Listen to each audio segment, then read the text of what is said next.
ಈ ದಿನ ನಾವು ಕೇರಳದ ಕಡಲ ತೀರದಲ್ಲಿ ಇದ್ದೇವೆ. ಆ ಅಲೆಗಳ ಶಬ್ದ ಹಿಂದೆ ನೀವು ನೋಡ್ತಾ ಇರ್ಬೋದು. ಸುಂದರವಾದಂಥ ವೃಕ್ಷಗಳು, ಕಲ್ಪವೃಕ್ಷ ಅಂತ ಕರೀತಾರೆ.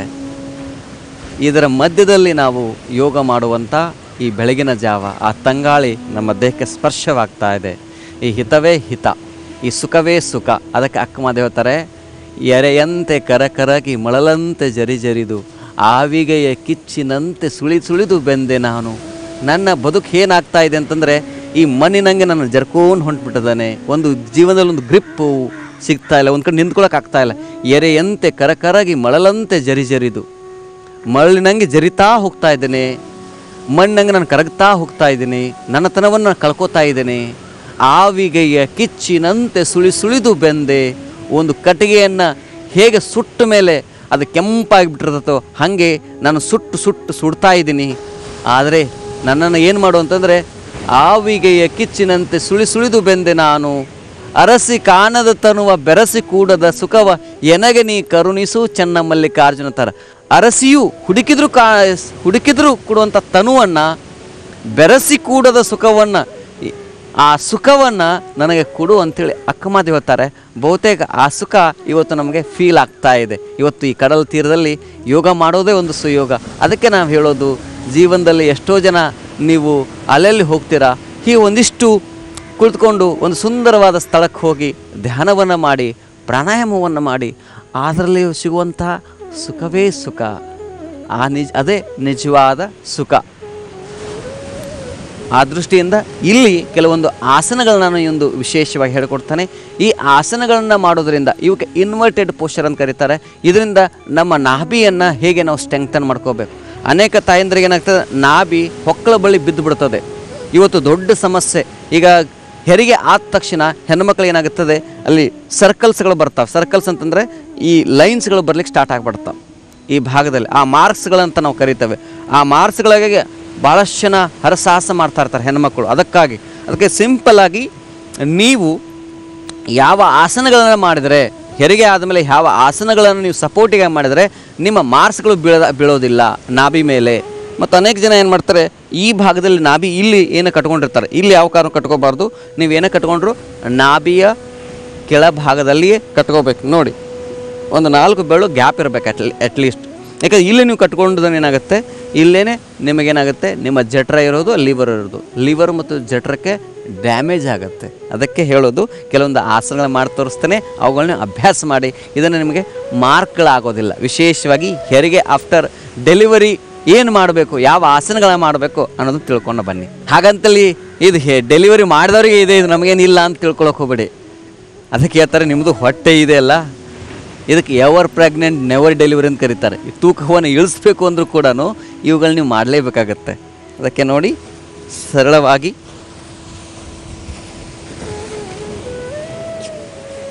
ಈ ಸ್ಥಿತಿಗೆ ಬರಬೇಕು.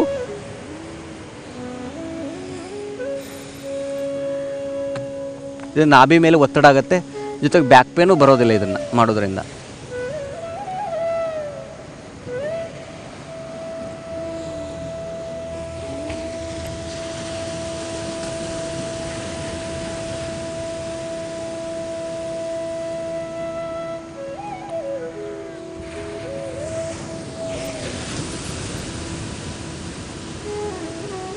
ಅದಕ್ಕೆ ಕ್ಯಾಟ್ ಸ್ಟ್ರೆಚ್ ಅಂತ ಕರೀತಾರೆ.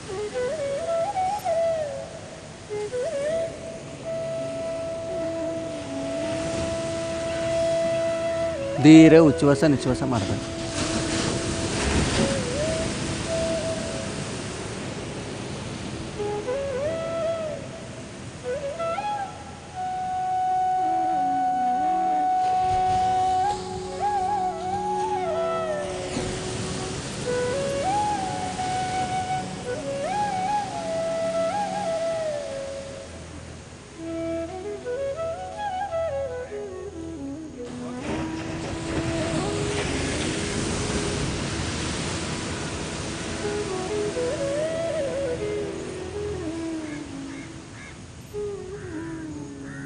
ಈಗಲೂ ಮಾಡ್ಬೋದು ನೀವು.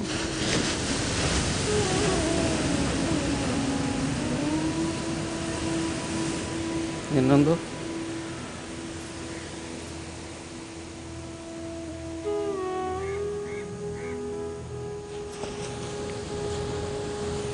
ರಿಲ್ಯಾಕ್ಸಾಗಿ ಕುತ್ಕೋಬೇಕು.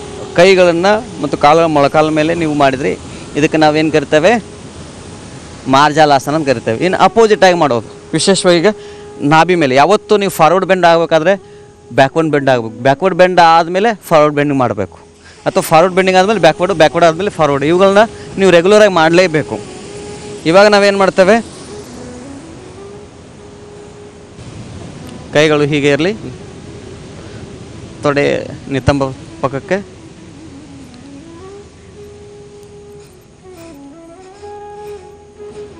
ಇದಕ್ಕೆ ನಾವು ಬ್ರಿಡ್ಜ್ ಪೋಸ್ ಅಂತ ಕರಿತೇವೆ.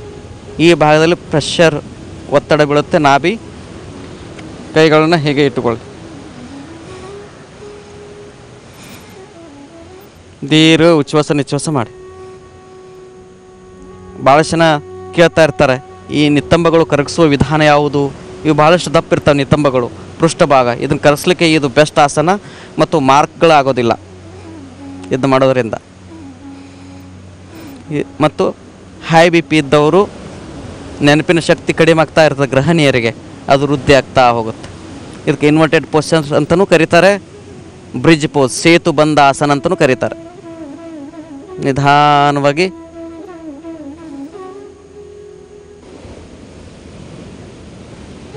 ಲ್ಯಾಂಡ್ ಆಗಬೇಕು.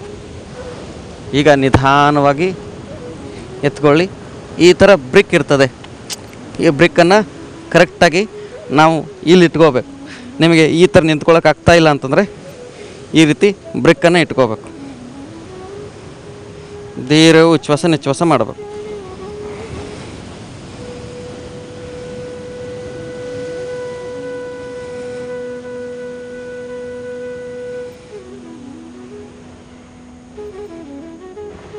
ಈ ಸ್ಥಿತಿ ಕರೆಕ್ಟಾಗಿ ಇಟ್ಕೊಂಡು ಇದನ್ನು ಕೈಗಳನ್ನ ಹೀಗೆ ಸರಿಯಾಗಿ ಇಟ್ಕೊಳ್ಳಿ.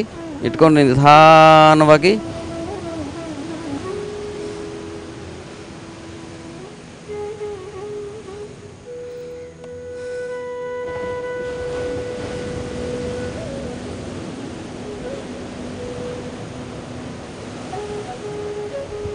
ದೀರ್ಘ ಉಚ್ಛ್ವಾಸ ನಿಶ್ವಾಸ ಮಾಡಿ. ಒಂದು ವೆರಿಕೋಸ್ ಸಮಸ್ಯೆ, ಪೃಷ್ಠಭಾಗದ ಸಮಸ್ಯೆ, ಬೆನ್ನು ನೋವಿನ ಸಮಸ್ಯೆ, ಮತ್ತು ಕೆಲವರಿಗೆ ಮಾರ್ಕ್ ಆಗಿರ್ತವೆ, ಮಾರ್ಕ್ಗಳು ಮತ್ತು ನೆನಪಿನ ಶಕ್ತಿ, ಕಣ್ಣಿನಿಗೆ ಸಮಸ್ಯೆ ಇರುವಂಥವರು, ಕಿವಿಯ ಸಮಸ್ಯೆ ಇರುವಂಥವರು, ಹಲ್ಲಿನ ಸಮಸ್ಯೆ ಇರುವಂಥವರು ಈ ಆಸನವನ್ನು ಮಾಡಿ. ಇದು ಪರ್ಫೆಕ್ಟ್ ಆಸನ. ಇದು ಈ ಸ್ಥಿತಿಗೆ ಬರಬೇಕು. ಆಮೇಲೆ ಮತ್ತೆ ಹೀಗೆ ಬೆಂಡ್ ಮಾಡಿ ಈ ಸ್ಥಿತಿಗೆ ಬರಬೇಕು. ದೀರ್ಘ ಉಚ್ಛ್ವಾಸ ನಿಶ್ವಾಸ ಮಾಡಿ. ಇನ್ನೊಂದು ಬಾರಿ ಹೀಗೆ ನಿಧಾನ ಮಾಡಿಸ್ಕೊಳ್ಳಿ. ಮಡ್ಸಿನ ಕಾಲನ್ನು ನೇರ್ ಮಾಡ್ಕೊಳ್ಳಿ.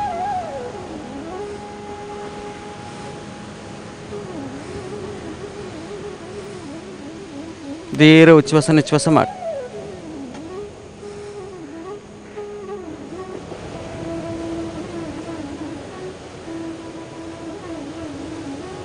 ಮನಸ್ಸಿನ ಎಲ್ಲ ವಿಚಾರಗಳು ಹೊರಗಡೆ ಹಾಕಿ ಕೇವಲ ನೀವು ಮಾಡುವಂಥ ಆಸನದಲ್ಲೇ ಗಮನ ಕೊಡಿ. ಎಲ್ಲಿ ನೋವು ಬರ್ತಾ ಇದೆ, ಯಾವ ಭಾಗದಲ್ಲಿ ಏನು ಪ್ರೆಷರ್ ಆಗ್ತಾಯಿದೆ ಗಮನಿಸ್ತಾ ಹೋಗಿ. ಕಾಲಿನಲ್ಲಿ ವೆರಿಕೋಸ್ ಸಮಸ್ಯೆ ಇರ್ತದೆ, ಅವರು ಇದನ್ನು ಅಭ್ಯಾಸ ಮಾಡಿ. ಮತ್ತು ಕಾಲುಗಳು ದಿನಾಲು ನಡೆದ ಮೇಲೆ ಕೊನೆಗೆ ಕಾಲುಗಳು ನೋವು ಬರ್ತಾ ಇರ್ತವೆ, ವಿಪರೀತವಾಗಿ ಪೇನ್ ಬರ್ತಾ ಇರ್ತದೆ. ಇದು ಮೊಳಕಾಲು ಸಮಸ್ಯೆ ಇದ್ದವರು ಇವುಗಳನ್ನ ಅಭ್ಯಾಸ ಮಾಡಿ. ಆದರೆ ಹೃದಯ ಸಮಸ್ಯೆ ಇದ್ದರೆ, ಹಾರ್ಟ್ ಸಂಬಂಧಿ ಸಮಸ್ಯೆ ಇದ್ದರೆ ಅವರು ನೀವು ಅಭ್ಯಾಸ ಮಾಡ್ಲಿಕ್ಕೆ ಹೋಗಬೇಡಿ. ಈ ಸ್ಥಿತಿಗೆ ಬನ್ನಿ ಮತ್ತು ನಿಧಾನವಾಗಿ ಕಾಲನ್ನು ಹೀಗೆ ಸ್ಟ್ರೆಚ್ ಮಾಡ್ಕೊಳ್ಳಿ.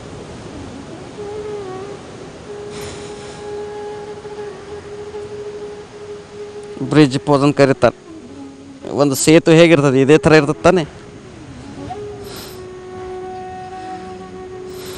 ಇದರಿಂದ ನಾಭಿ ಸ್ಟ್ರೆಂಗ್ತನ್ ಆಗ್ತಾ ಹೋಗುತ್ತೆ, ನಾಭಿ ಹಿಗ್ತಾ ಹೋಗುತ್ತೆ.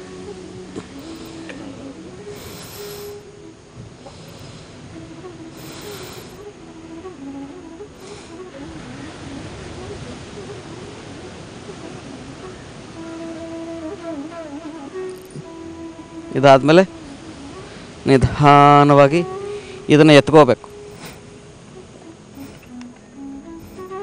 ಎತ್ಕೊಂಡು ತುಂಬ ನಿಧಾನವಾಗಿ ಕೆಳಗಡೆ ಬರಬೇಕು.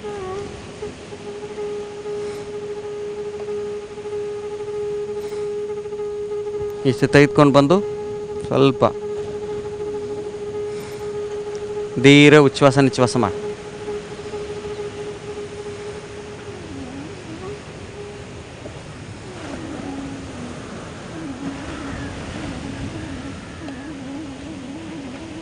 ಕೈಯಿಂದ ಈಗ ನಾಭಿಯನ್ನು ಈಗ ಸರ್ಕಲ್ ಟೈಪ್ ಮಾಡಿ.